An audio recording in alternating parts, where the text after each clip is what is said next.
Halo, apa kabar? Nama saya Nico Omediongkere, VP Research and Analysis di PT Valbury Asia Futures. Welcome to Valbury News.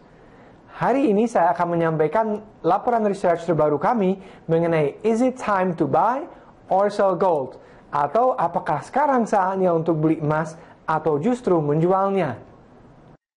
Oke, pertama-tama mari kita melihat chart yang 15 tahunan di gold sendiri itu. Nah, kita melihat di sini bahwa ada support trend line yang terbentuk sejak tahun 2002 atau pada awal bull market ini mulai.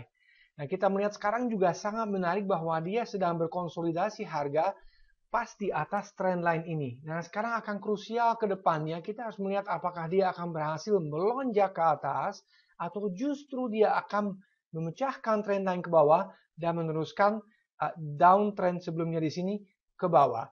Nah, sekarang juga kita melihat trend line di sini pada saat ini berada di sekitar 12.40 hingga 12.50. Nah, beberapa hari ke depannya akan sangat penting apakah level ini bertahan atau tidak. Jika misalnya tidak, tentunya kita akan kembali ke bawah ke support berikutnya di sekitar 11.80 yang terbentuk double bottom sebelumnya. Dan kalau ini terakhirnya juga tidak bertahan, kita bahkan bisa lebih jauh turunnya ke support zone yang sangat-sangat penting di antara 900 hingga 1000 US dollar per troy ounce. Dan kita melihat juga kenapa ini merupakan support yang sangat-sangat penting karena sebelumnya di sini pada tahun 2008-2009 merupakan resistance yang sangat-sangat kuat. Nah, teori dalam analisa teknikal mengatakan resistance sebelumnya akan menjadi support di kemudian harinya. Jadi kita melihat seharusnya kalau misalnya emas nanti melemah lagi ke depannya, dia setidaknya harusnya bisa bertahan di atas support di sini. Nah, kalau kita melihat chart ini juga sangat-sangat penting chart ini. Ini menunjukkan Elliott wave structure-nya dengan jelas sekali. Kita melihat kita telah menyelesaikan wave nomor 1 turun, wave 2 naik, lalu kita turun cukup signifikan dalam wave 3, dan terakhirnya konsolidasi di wave nomor 4 yang kemungkinan besar itu telah selesai di 13.45. Nah, sekarang juga menarik untuk dicatat bahwa wave 1 ke wave 2 itu berlangsung selama 50 minggu. Nah, sekarang makin menarik, wave 3 dari wave keempat itu juga persis sama berlangsung selama 50 minggu. Jadi ada semacam simetri di antara wave 1, 2, dan 3, 4. Nah, kita melihat juga bahwa kemungkinan ke depannya ini akan membentuk wave nomor 5. Nah, sekarang Anda pasti tanya, kira-kira kalau wave 5 ke bawahnya itu akan berapa lama ke depannya dan juga targetnya berapa? Nah, sekarang untungnya kalau kita melihat sebelumnya, wave 2 ke wave 3 berlangsung selama 10 bulan. Nah, kalau kita misalnya tarik ke bawahnya dan juga hitung 10 bulannya, artinya low ke depannya di sini bisa terbentuk sekitar bulan April-Mei 2015-nya.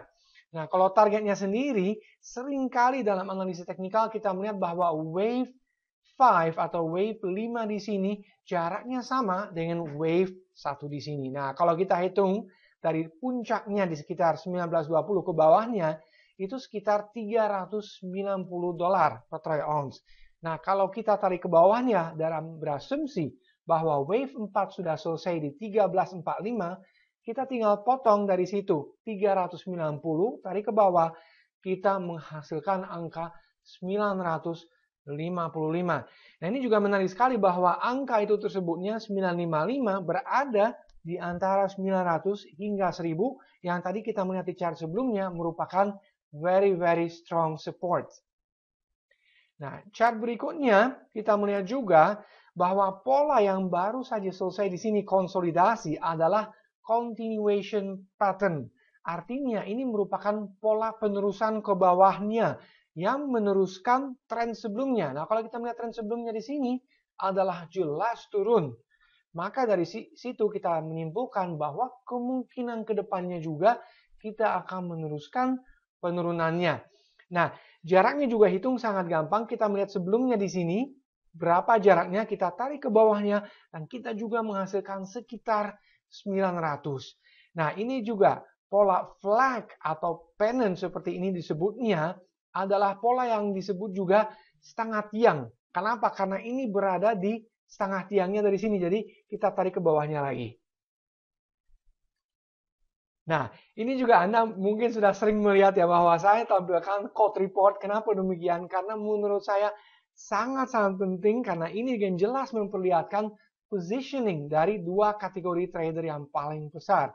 Nah, di atas di sini kita melihat hedges atau hedge funds yang sekali lagi saya perlu catat merupakan trend followers. Artinya mereka hanya mengikuti trennya dengan beli pada saat harga naik dan jual pada saat harga turun. Sedangkan di sini di bawah kita melihat ada commercials atau bullion banks yang biasanya memposisikan diri untuk memperoleh keuntungan yang cukup besar dalam jangka menengah panjang. Nah, kita melihat secara nominal bagaimana posisi mereka. Kita melihat bahwa speculators atau hedges tadi di atas di sini, mereka pada saat ini punya posisi long sekitar 3 kali lipat dibandingkan posisi short.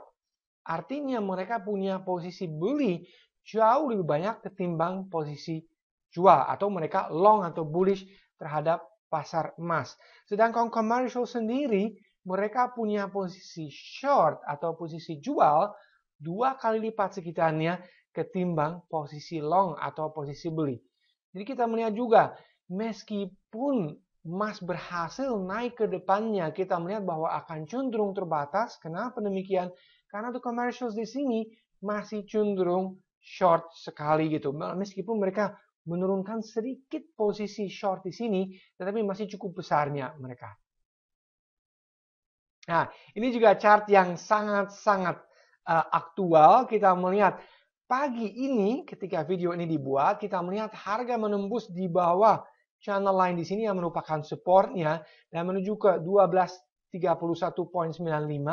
Namun pada saat ini persisnya video dibuat, kita udah kembali ke 1240. Jadi menarik ke depannya kita akan melihat apakah kira-kira harga emas dalam 2-3 hari ke depannya bisa kembali masuk ke pola-pola ini, yang pola turun notabene, atau tidak. Nah, saya sendiri pikir ya dia akan kembali bisa naik dalam beberapa hari ke depannya. Kenapa? Karena ada sinyal bullish divergence, di mana terjadi perbedaan antara pergerakan harga yang turun di sini dan indikator yang mulai naik atau membentuk higher low di sini dan di sini lower low. Jadi sekali lagi kita ada kemungkinan kita dalam waktu ini akan naik, namun tidak terlalu besar. Nah, kalau kita melihat target pertama mungkin di antara 1290 hingga 1300 yang merupakan resistance pada saat ini, dan juga perhatikan di sini ada resistance yang sangat-sangat kuat yang merupakan resistance kedua jika tembus ke atasnya di sekitar 1320. Jadi sekali lagi memang ada kemungkinan naik tetapi tidak terlalu banyak ya pada saat ini. Nah, kenapa saya pikir ada kemungkinan naik? Karena faktor dolar yang sangat penting.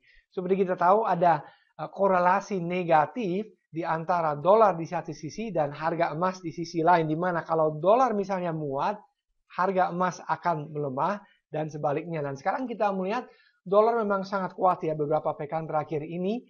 Namun paling overbought dalam 3 tahun terakhir ini. Jadi saya rasa mungkin up wave di sini mungkin telah selesai karena juga sudah sama sekitar kenaikannya dengan kenaikan sebelumnya di sini dan juga di sini.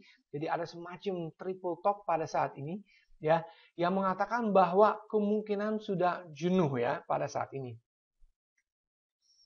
Nah, ini lebih jelas lagi kalau kita melihat daily chart-nya di US dollar, kita melihat Elliott wave structure juga sangat-sangat jelas. Kita melihat naik wave 1, turun wave nomor 2, dan naik wave nomor 3 yang terdiri juga dari 1, 2, 3, 4, 5. Dan di sini juga menariknya kita melihat ada kembali bearish divergence yang mengatakan bahwa trennya kemungkinan sudah berakhir pada saat ini. Dan dia akan turun nanti ke 4 dan naik lagi ke 5. Nah, perlu dicatat juga mungkin terakhirnya bahwa kenapa dolar itu begitu banyak naiknya belakangan ini sejak bulan Mei boleh dikatakan. Karena sebenarnya dua faktor. Pertama itu kita melihat bahwa pada bulan depannya Oktober diperkirakan bahwa The Fed akan mengakhiri QE yang berlangsung cukup lama ini. Dan juga kedua, bahwa ada dugaan bahwa The Fed tahun depannya, kemungkinan sekitar pertengahan tahun depan, dia akan menaikkan suku bunga.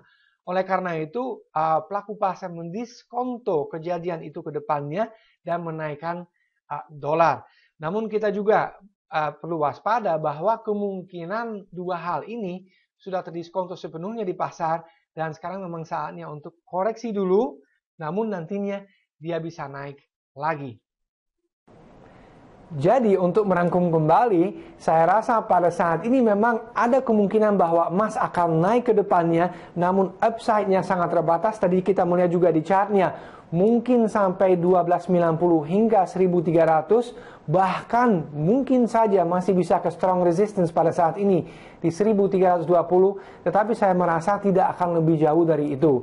Nanti tentunya kita akan turun kembali, dan seperti tadi kita melihat juga, strong support pada saat ini untuk pasar emasnya berada di antara 900 hingga 1000 US dollar, yang pada akhirnya kemungkinan besar menurut saya akan tercapai pada awal tahun depannya. Sekian dari saya saat ini, sampai jumpa di Valbree News berikutnya.